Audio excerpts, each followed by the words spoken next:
BSc part second chemistry की online classes में आप सभी का स्वागत है। पिछले वीडियो में स्टूडेंट्स हम पढ़ रहे थे electrophilic substitution reaction of aniline और उसमें हमने एक रिएक्शन का अध्ययन किया था ब्रोमिनेशन। और ब्रोमिनेशन में दो प्रकार के प्रोडक्ट बनाए थे, एक तो इसमें ट्राइब्रोमो एनिलीन और एक इसमें ऑर्थोब्रोमो एनिलीन तथा पैराब्रोमो एनिलीन।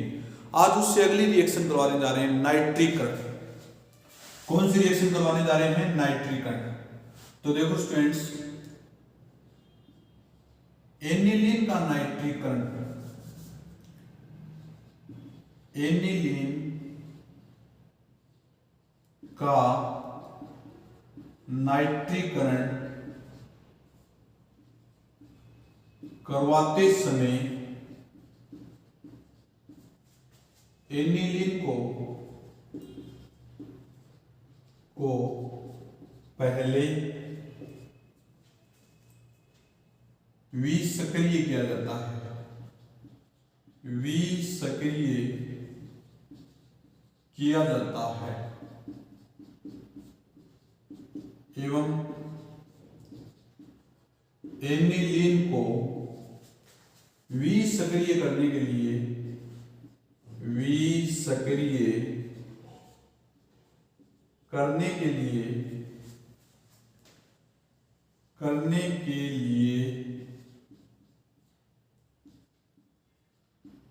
एनिलीन की अभिक्रिया की रिएक्शन एसिटिल क्लोराइड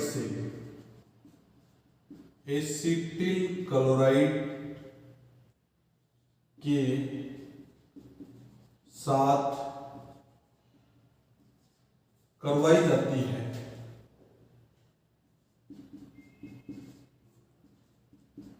जिससे एसिटानालाइट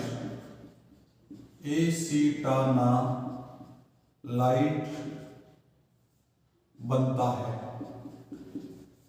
एसिटानालाइट बनता है।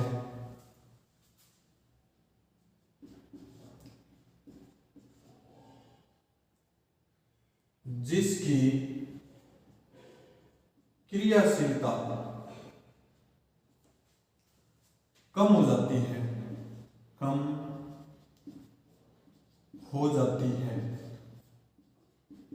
एवं एसिटानालाइट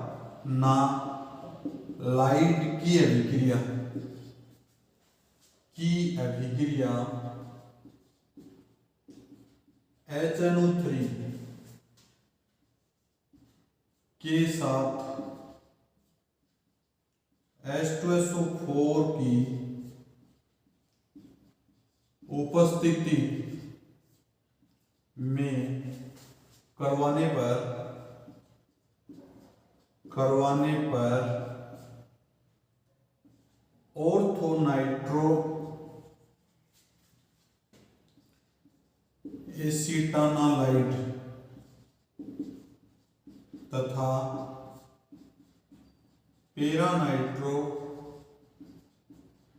एसिटानालाइट का फॉर्मेशन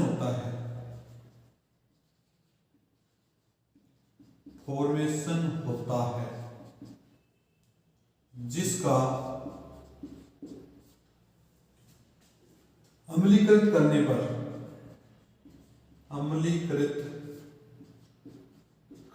पर ऑर्थोनाइट्रो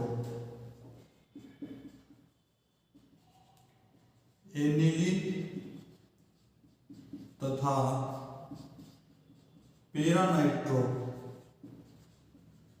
एनिलीन बनता है। ठीक है स्टूडेंट्स, ये थ्योरी है इसकी। सबसे पहले देखो क्या करते हैं हम, अपने पास ये एनिलीन है। एनिलीन की रिएक्शन यदि HNO3 से डायरेक्ट करवाएं तो एनिलियम नाइट्रेट बनता है। क्या बनता है? एनिलियम नाइट्रेट। और एनिलियम नाइट्रेट न बने इसलिए इसको अपन विसक्रिय करते हैं। पहले इसकी रिएक्शन एसिटिल क्लोराइड से करवाते हैं। किससे करवाते हैं? Acetyl chloride.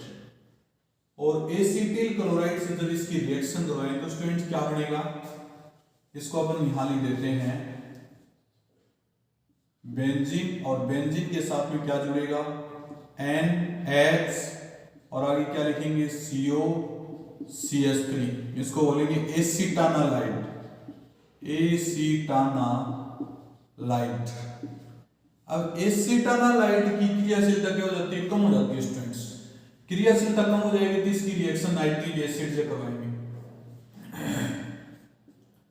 ये एसिटानालाइड है और यहां लिखेंगे COCH3 plus HNO3 in the presence of H2SO4। H2SO4 की प्रेजेंस में इसकी रिएक्शन करवाएं तो ऑर्थो नाइट्रो एसिटानालाइड, ये तो बनेगा NH, आगे लिखेंगे COCH3, यहां लिखेंगे NO2, इसको बोलेंगे पेरा nitro acetanilide, para nitro एसिटानालाइड। Plus दूसरा जो प्रोडक्ट बनेगा वो अपने पास ऐसे बनेगा भाई NH, और आगे क्या लिखें CO, और फिर क्या लिखें CH3, और यहां लिख दें NO2, इसको बोलेंगे ortho nitro acetanilide, ortho nitro acetanilide, ortho nitro acetanilide, para nitro acetanilide, ortho nitro एसिटानालाइड।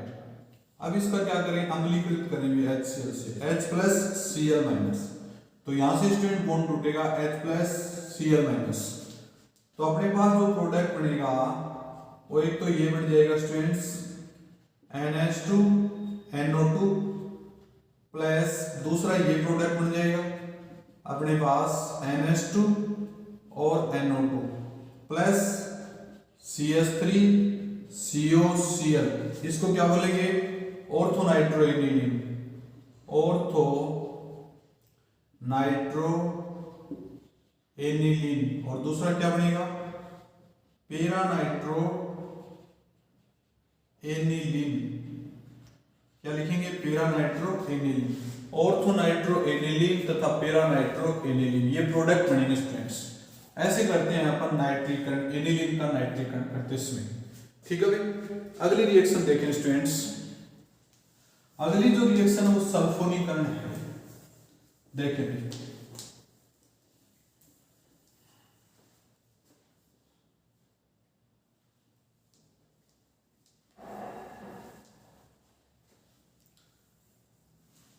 अगली जो रिएक्शन है वो सल्फोनीकरण है। कौन सी रिएक्शन है, सल्फोनीकरण, यहां हेडिंग डाल रहा हूं मैं, सल्फोनेशन, सल्फोनेशन, इसको हिंदी बोलते हैं सल्फोनीकरण। क्या बोलते हैं, सल्फोनीकरण। तो देखो इसमें भी बड़ी विचित्र बात होती है। सबसे पहले अपन क्या करेंगे, जब एनिलीन की अभिक्रिया H2SO4 के साथ करवाई जाती है,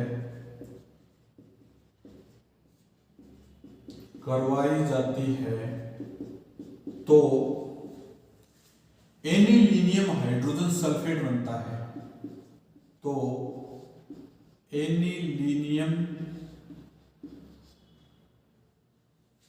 हाइड्रोजन सल्फेट बनता है, हाइड्रोजन सल्फेट बनता है। क्या बनता है, एनिलीनियम हाइड्रोजन सल्फेट बनता है, जिसको 60 डिग्री सेंटीग्रेड पर गर्म करने पर बेंजीन सल्फोमिक एसिड बनता है। बेंजीन सल्फोनिक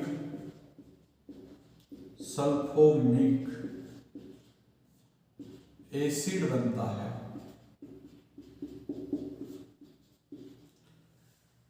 ठीक है भाई, जिसको 120 डिग्री सेंटीग्रेड पर गर्म करने पर ortho amino benzene sulphonic acid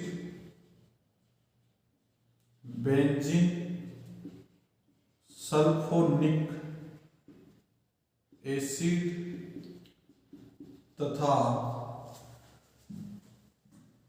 para amino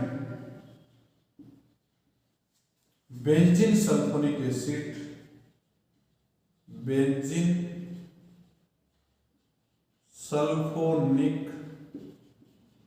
acid बनता है। क्या बनता है? Ortho amino benzene sulphonic acid तथा para amino benzene sulphonic acid. ये लोग अपने पास एनिलीन है। एनिलीन की रिएक्शन किससे करवाते हैं? H2SO4। किससे करवाएंगे? H2SO4। H2SO4 से जब इसकी रिएक्शन करवाएंगे तो H2SO4 कैसे जुटेगा? H plus HSO4 negative. H plus किसके साथ जुड़ेगा? नाइट्रोजन के लोन पेयर से जुड़ेगा, और नाइट्रोजन के लोन पेयर से जुड़ते ही क्या बनेगा? NH2 पॉजिटिव और HSO4 नेगेटिव। इसको बोलेंगे एनिलीनियम हाइड्रोजन सल्फेट। क्या बोलेंगे? Anilinium hydrogen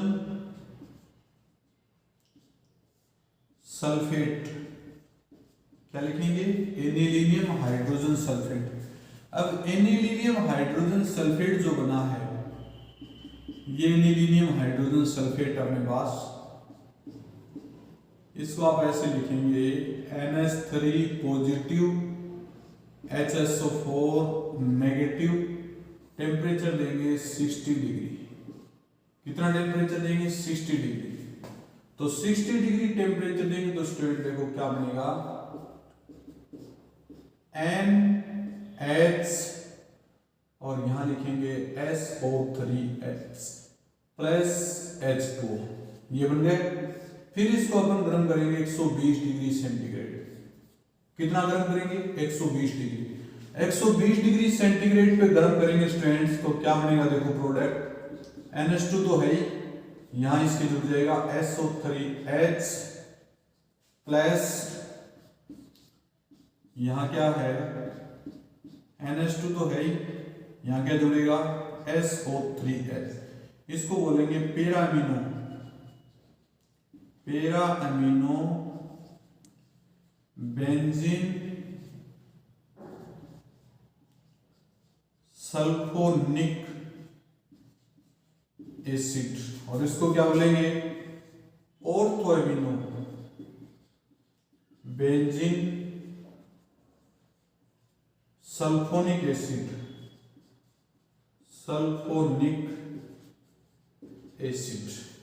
ortho amino benzene sulphonic acid तथा para amino benzene sulphonic acid. ऐसे स्टूडेंट सल्फ्यूरिकरण होता है। समझ गए? कोई दिक्कत? ठीक है, आगे देखते हैं नेक्स्ट। ये थी आपकी इलेक्ट्रोफिलिक सब्स्टिट्यूशन रिएक्शन स्टूडेंट्स, सारी कंप्लीट हो गई। अब हम नेक्स्ट हेडिंग पढ़ने जा रहे हैं एमिनो की नाइट्रस समूह से प्रक्रिया। हेडिंग डालेंगे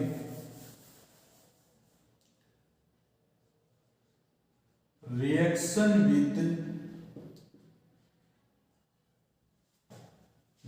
of amines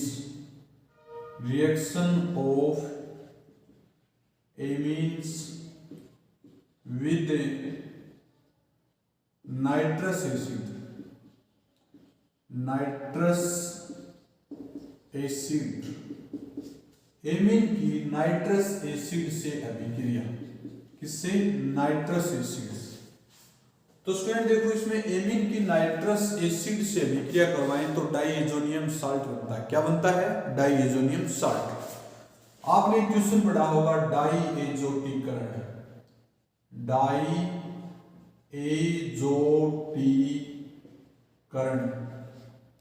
ये एक शब्द आया होगा आपके आगे, डाइएजोटीकरण। तो देखो इसमें होता क्या है, जब एमीन की अभिक्रिया नाइट्रस एसिड के साथ HCl की उपस्थिति में करवाई जाती है तो डाइएजोनियम लवण बनता है। क्या बनता है? डाइएजोनियम लवण बनता है और इस प्रक्रिया को डाइएजोटीकरण कहते हैं। देखना जब एमीन की रिएक्शन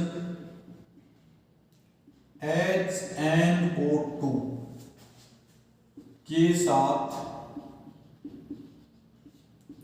HCl की उपस्थिति में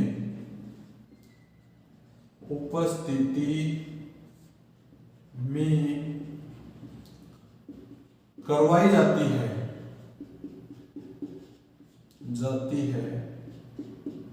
तो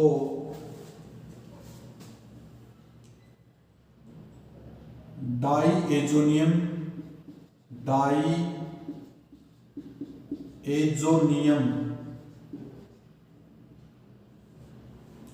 लवण बनता है जिसे हम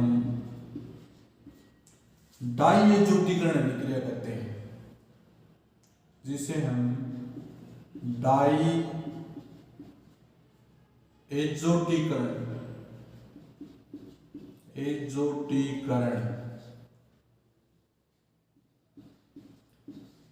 अभिक्रिया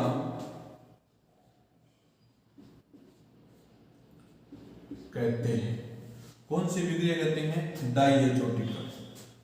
अब सपोज दैट स्टूडेंट यहां पर मैं ये अपने पास बेंजीन है और इसके साथ ये जुड़ा हुआ NH2 एनिलीन है। एनिलीन की रिएक्शन यदि अपन HNO2 से करवाएं, किससे करवाएं? HNO2। ठीक है भाई, करना क्या है देखो इसमें, मान लीजिए आप इस बॉन्ड को ऐसे शिफ्ट कर दें तो अपने पास जो पॉजिटिव है, पॉजिटिव किसके साथ जुड़ेगा? लोन पेयर को पॉजिटिव के साथ जोड़ दें तो अपने पास एक स्ट्रक्चर बनेगी, उसको लिखेंगे अपन यहां पर, ये बेंजीन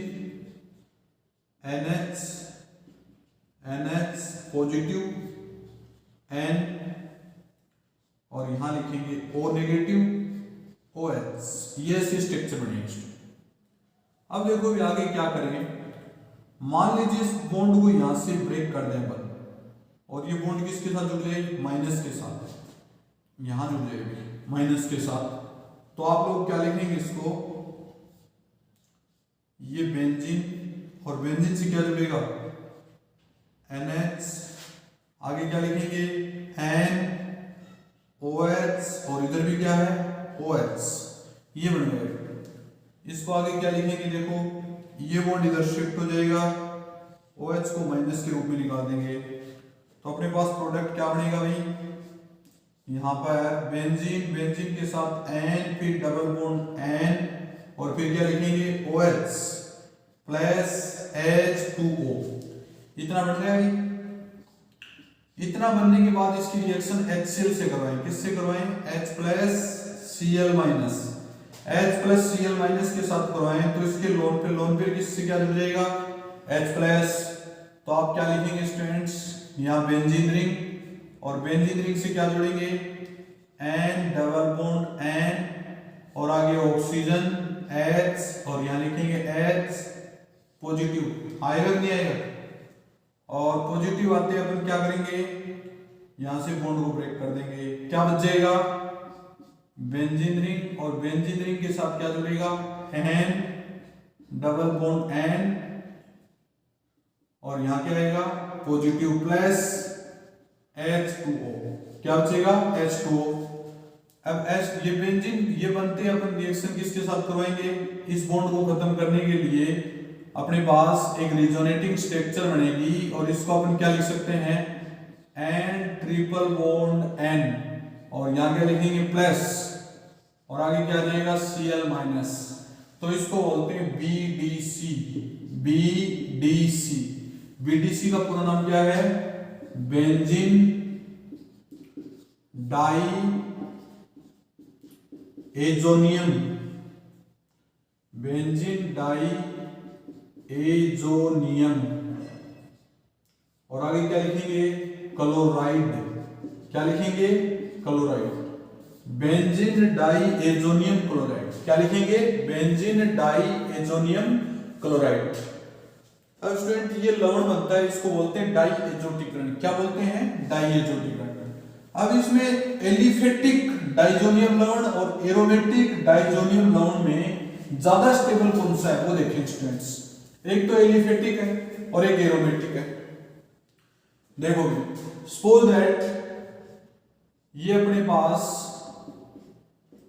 एरोमेटिक है, यहां लिखेंगे एरोमेटिक डाइजोनियम लवण, और यहां लिखेंगे RN triple bond N positive और Cl एलिफेटिक।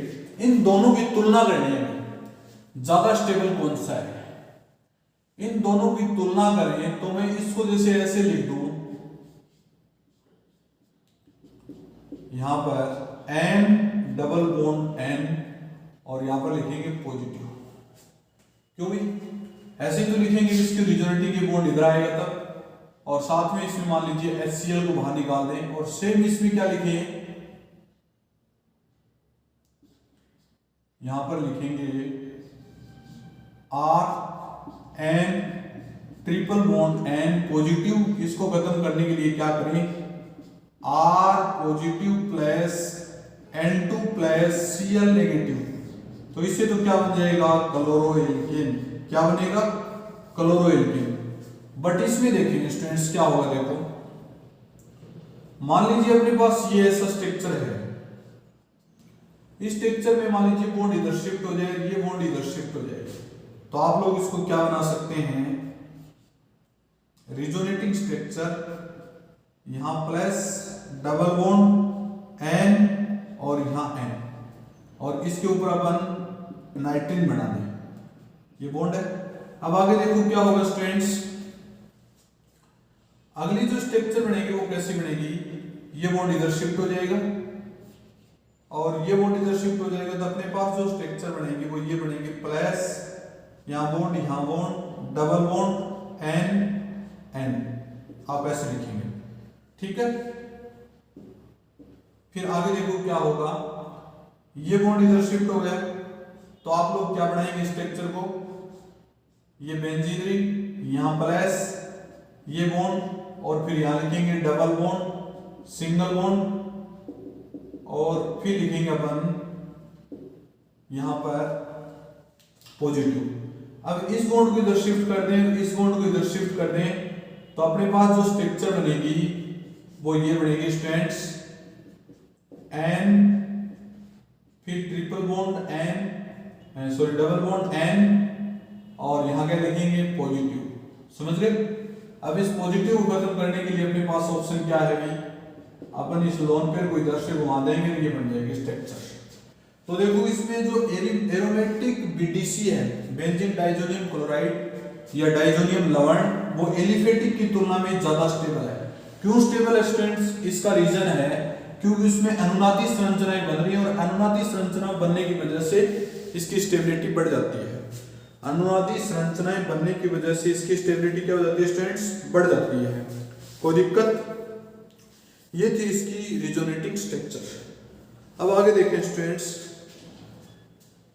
यदि डाइजोनियम साल्ट है, इसकी रिएक्शन स्टूडेंट्स अपन किसी बेस से करवा दें, किसी एसिड से करवा दें, किससे करवा दें, एसिड से, तो प्रोडक्ट क्या बनता है, देखो BDC की कुछ केमिकल रिएक्शन, बीडीसी से अपन केमिकल रिएक्शन कैसे करते हैं, तो इसमें देखेंगे जैसे बीडीसी है, ये बीडीसी है, ट्रिपल बॉन्ड एन पॉजिटिव और यहां लिखेंगे Cl नेगेटिव, ठीक है। और मान लीजिए इसको मैं एरोमेटिक मानता हूं और इसके नीचे एलिफेटिक लिख देते हैं, CH3 CH2 CH2, यहां लिखें N ट्रिपल बॉन्ड N, यहां प्लस और यहां लिखेंगे माइनस, ठीक है भाई। इसकी रिएक्शन किससे करवाएं, H प्लस से करवाते हैं, किससे करवाएं, H प्लस से। तो H प्लस स्टूडेंट क्या करेगा, Cl के साथ जुड़ेगा, किसके साथ जुड़ेगा, Cl के साथ।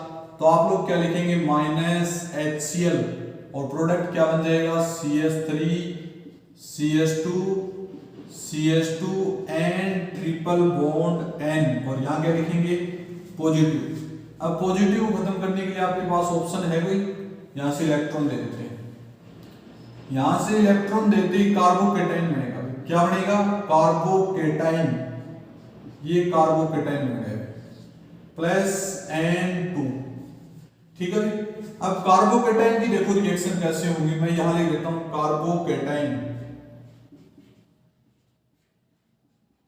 ये कार्बोकेटाइन है। इस कार्बोकेटाइन से देखो कितने प्रोडक्ट बन सकते हैं। सबसे पहले देखो, मान लीजिए इससे कोई डायरेक्ट OH नेगेटिव अटैक कर ले तो क्या बन जाएगा, CH3 CH2 CH2 और OH, इसको बोलेंगे एल्कोहल, क्या बोलेंगे, एल्कोहल। और ऐसे लिखेंगे प्रोप 1 ओल, क्या लिखेंगे, प्रोप 1, ये बन गए। दूसरी कंडीशन देखें स्टूडेंट्स, मान लीजिए यहां H है, यहां क्या है, H, ये H मान लीजिए यहां से पुनर्विन्यासित होकर इस CH2 पॉजिटिव के साथ जुड़ जाए, तो अपन इसको क्या लिखेंगे दूसरी कंडीशन में, देखना भी CH3 CH पॉजिटिव और आगे क्या लिखेंगे, CH3। और जैसे ये पॉजिटिव बनता है इसका अटैक किसके साथ हो सकता है, नेगेटिव पॉजिटिव के साथ OH, तो अपने पास प्रोडक्ट क्या बनेगा, CH3 CH OH और आगे क्या लिखेंगे, CH3, ये प्रोडक्ट बन जाएगा, ठीक है स्टूडेंट्स। तीसरी कंडीशन देखो क्या हो सकती है, हमने एक प्रोटॉन उदाहरण लिया था और वो प्रोटॉन मान लीजिए इसको ऐसे मिल जाए, ये बॉन्ड इधर शिफ्ट हो जाए, तो आप लोग इसको क्या लिख सकते हैं, CH3 CH double bond CH2, इसको बोलेंगे प्रोप 1 इन, प्रोप 1 इन या प्रोपीन, प्रोपीन क्या लिखेंगे, प्रोपीन। इसको क्या लिखेंगे, प्रोप 2 ओल, प्रोप 2 ओल। और इसको क्या लिखेंगे, अपने पास ये जो प्रोडक्ट बना है इसको क्या लिखेंगे, पहले बड़े को प्रोप 1 ओल। तो 3 प्रोडक्ट स्टूडेंट इसमें बन सकते हैं। अपने पास जो एलिफेटिक डाइजोनियम साल्ट है इससे 3 प्रोडक्ट बन सकते हैं, कोई दिक्कत स्टूडेंट्स। अब अपने पास एक क्वेश्चन आता है डेमजो पुनर्विन्यास, डेमजो पुनर्विन्यास। आपने स्टूडेंट इसको पढ़ा होगा, डेमजो पुनर्विन्यास एक यूनिट के अंदर आपने बीएससी पार्ट फर्स्ट में पढ़ा होगा। ये डेमजो पुनर्विन्यास स्टूडेंट्स अपन नेक्स्ट पीरियड में करेंगे। आज के लिए स्टूडेंट्स इतना ही सफिशिएंट है, बाकी अपन नेक्स्ट पीरियड में करेंगे। Okay students.